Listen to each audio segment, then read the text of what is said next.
Mame ma akwaba emfa umbra Ghana ensem TVGH so wofre me adwowa searching.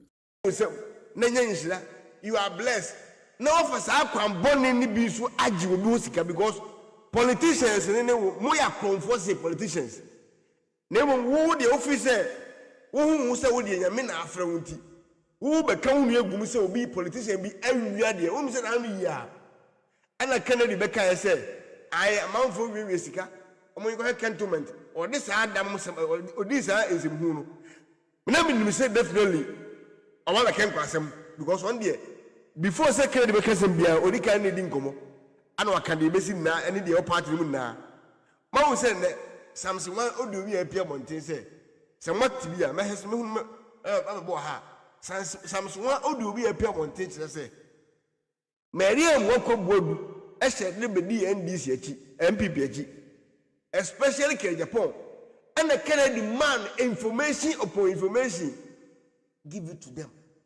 I don't think that John Dramani Mahama man appointment. No. Tell you, who said a man, Maria Moko Boadu appointment? No. Now, man for complaints, now man for come aboard party who will be Grano, ya more appointment, and I don't know. Thank God, God bless you so much. Ya man is a Anna. Ya mo biano ana ya man ana samse wa be reply omo complain say on say nke man position say omo nyan na omo nim adwuma e audio ana apie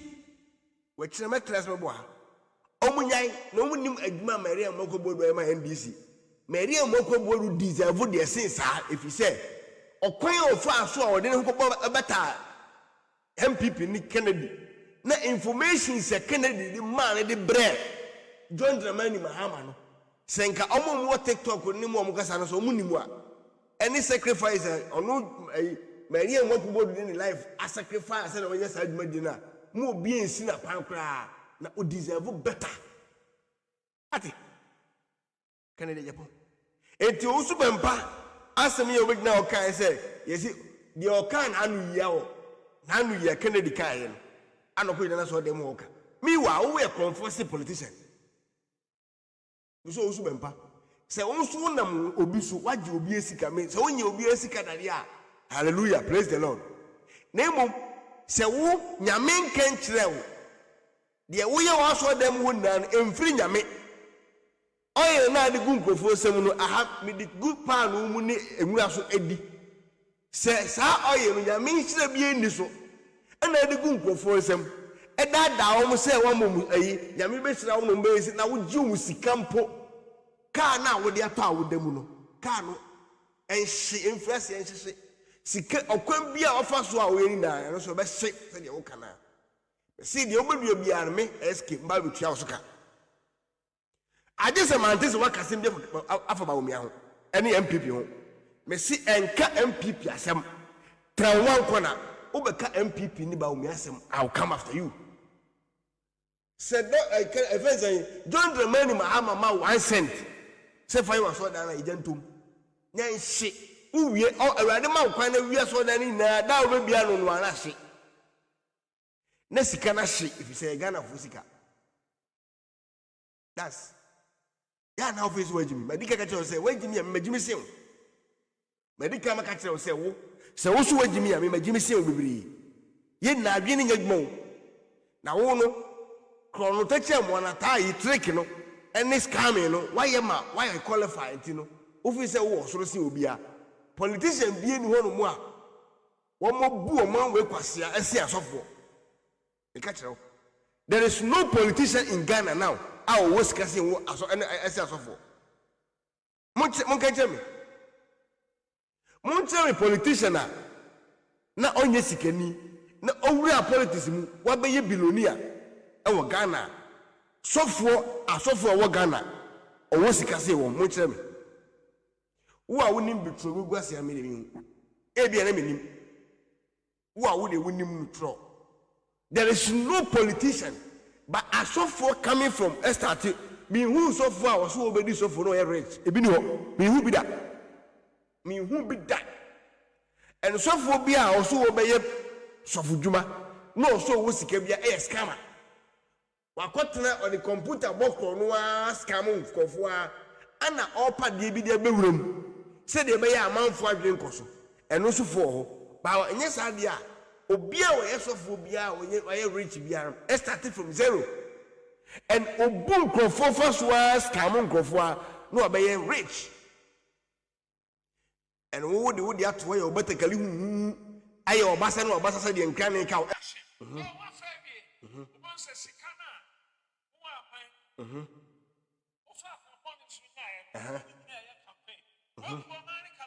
Okay.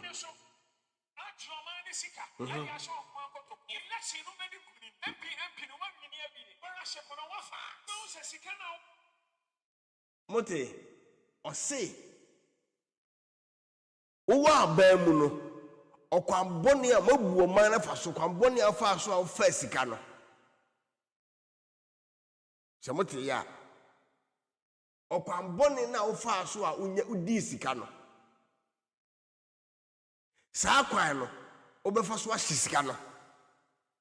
entamanfo be yodum wanya MPs dudu na adi wachi wawini MPs ni na hat awie mu na adi wachi de na owie no se kan se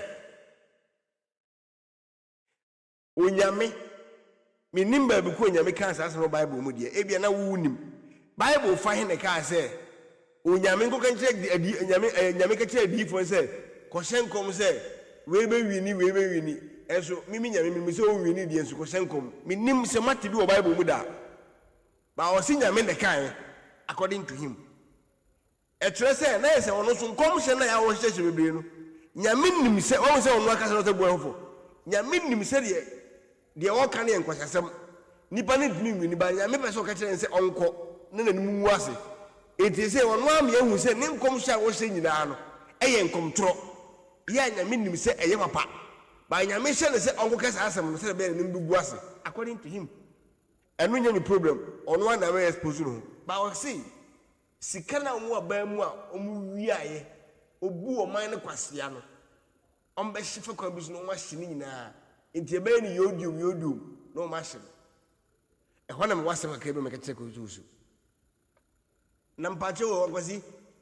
se won so se me no ka sei won so gina John Dramani Mahama kwa so se onsi dan ma me pacho odi Burkina Faso krono musika na odi besi sa so da na ma anase odi o manga na sika na besi sa so da na ma asembusa wasi wusu na sa odi o manga na sika ana esi dan de ma odi a me ka chi opulence se de o se obi abu o man kwasea e wo bra wunu obi a obi amfa obi a sika no sa sika na wasem na wo ka no se John Dramani Mahama e ma 1 bag of cement po se fire was so down e your man sika sa sika 1 bag of cement sika o de ma no e wo se osoro grada extract so down no dwiri ni na egu na so down uwi a e san boka e just jakro e gentom na hye se de be ya se de wo se obi odifo be ye be se ne nkom ne hye sika ni na no usu wi so down na e gentom na hye na sika no so a emfiri wu ho no na free individual bi ho anase o man sika ana wode yes aso dan en hye se wa usika dia e de entrance na emom se nye wa usika ana wode yes odi usu de yes o dan dia en hye ejantom na en hye se unam kwamboni bi so ebu nkrofo wa so dan mu ho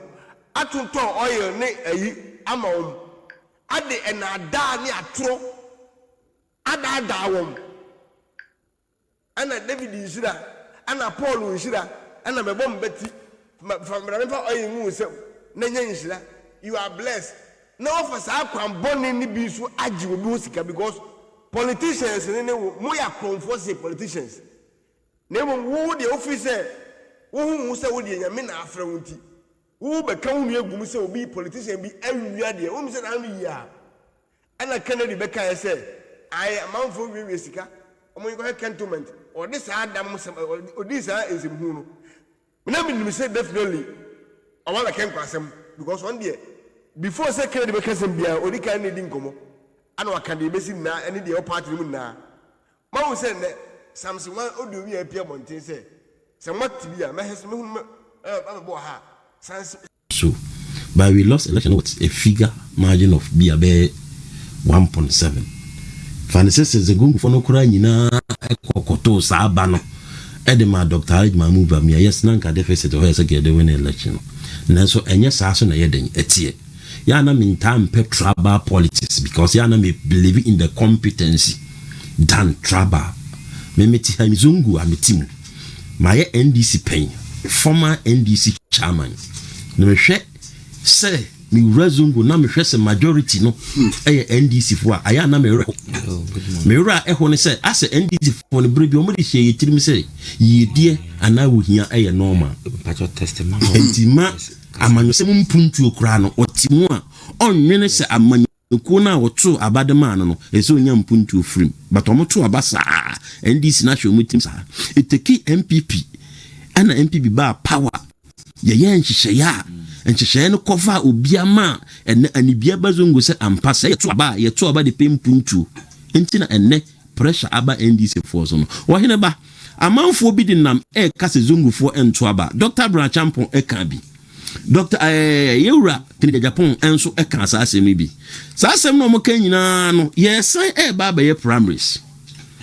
muso mo kogina sirima mo sisirimfo anto aba amfa ama Dr. Alhaji Mahmoud Bawumia ye hwe election ya yekoya na say primaries are before general election no asen Central Kennedy ni krum no percentage say no nya no ho oba northern region so a percentage say na Dr. Alhaji Mahmoud Bawumia eden enya no ho na oba we ni primaries nso ansane gotimi aba be flag bearer aba be dia ko general election sanke to abananke krum ne edi base to abadia na sanka Central region hon ma Kennedy anasa Eastern region hon ma ya na manfo de kano sanko mumu Kennedy ni kasa na nko approve a kire yen say we ya Central ni ntin Central region for to abama 95 to 100% e ma ni nyane our primary break and so wa anwene ho say so free Central no Central for man da maximum vote no even Central crime say I remember say Bawumia kra BT no ho but no fufuo na wo blame ye no no fufuo no enso prove say ampa mo kasa mo de na brain a Bawumia northern region vote wo nya no hono no president bia enya bi da na me se me mfa sa de nto aba but na me ka kire zongoni anasem ni bia say nanka ye decide say ye be traba e wo election ye kwimu ne mo kene ye pon adidi zongofo ni siremfo nyina atem say ye de munua ne brem man to aba ama no yes kwase aso na nyeden ansisa na dwene enti me crusade a me champions si ya ne say sebe me ka zongo asem obi atemase because me na me founder leader of Zongo for Change mano edru dwom kesepa e Zongo communities enti nanka me nye traba ne mum credit kire me say si edu nua brew say ye de ne ba to abama no a na say wo to abama na say Kennedy no kwa ne we no na onhwehwe any vote en free Zongo for ho because we Zongo vote ya free Zongo for dia enko gina sem enko kase esiremfo kura no ayede ne be kura man to abama no yes we don't expect say can no de na bi kura be to abama wo Kennedy ni bi yes say ko premier san ko sirim na nya bi yes ko sirim na premier say ayekwi yes ko na say yekoto aba na say Bawumia anya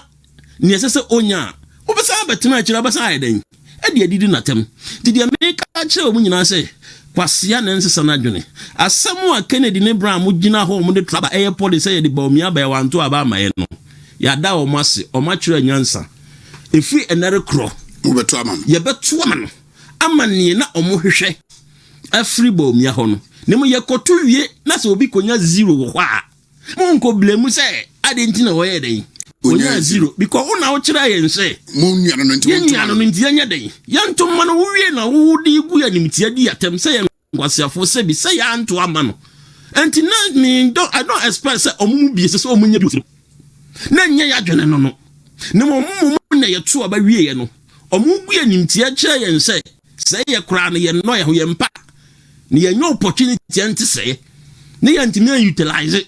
na be wie na dia nyame ma ye nkwane ehode ye ti ase a Dr. Alhaji Mahmoud Bawumia esen ba biem ne de afutuo bi o mo de ma ye bia no ya fa ye beto amana ba be ye candidate ye wia general election nso ba bia esin to koye ukoto abasiremfuo mienu do mama esiremni Dr. Alhaji Mahmoud Bawumia esremni enti sremfo mienu pie wo sremu a Dr. Alhaji Mahmoud Bawumia kra na ya ade wo kwa election 8 years apathy achew $1 to cedi ugina so to niema yes niema no kra eton ma no yasan tumo ni yasan age afro asan age scan bi adan aka ho bi now 8 years so achew nipa no amusan de ne bai na wo yesremni no wasan ne sremni ni nwa sremni na yasan kwa election ntina ye bia odo ne mienu ne de ewo homo mu ne mum ne watena aban no mu acha no ho afu ni nipa no siremfo ne be consider ono more than the wo mu dada no ntinye Bawumia na wo ye how much siremfo. I am telling you ne ye to abawie ya NDC batena so no. Let it make sense. Seriously, let it make sense. NPP for ni na apeme. Ghana for su second de Japan mayor president. Ena papa na oye okokroko ogbentigben kabi. The man himself, the boss man, is afraid to leave the party to become his boss man. Because he ain't shit. Uyi Canada Japan sika he ain't shit because they say nekasa na mayon say nyansa o medekasa. Now na yati say the entire parliament na on kasa onim nyansa. Ni sika na ama no benyam. Me catch them on ne. And I don't give a fuck. I've told you people already. And this show is not for the weak minds. Meant na hono be messay NPP because ono do so no edi ame wa bodam. Me si afa na yati ase de entire Canada Japan call parliament na won kasa. Enye ni sika na ko wonye wo bia. Adentia. One, oye bayifo. Aden oye bayifo. Bayifo there be oye bemen to oye bayi bronsam. Adentia oye bayi bronsam. Oye bayi bronsam because Alexander Benya 10 million. Felix Benya 5 million. Canada Japan Benya 25 million. Still Canada Japan say you did jano. Bayi.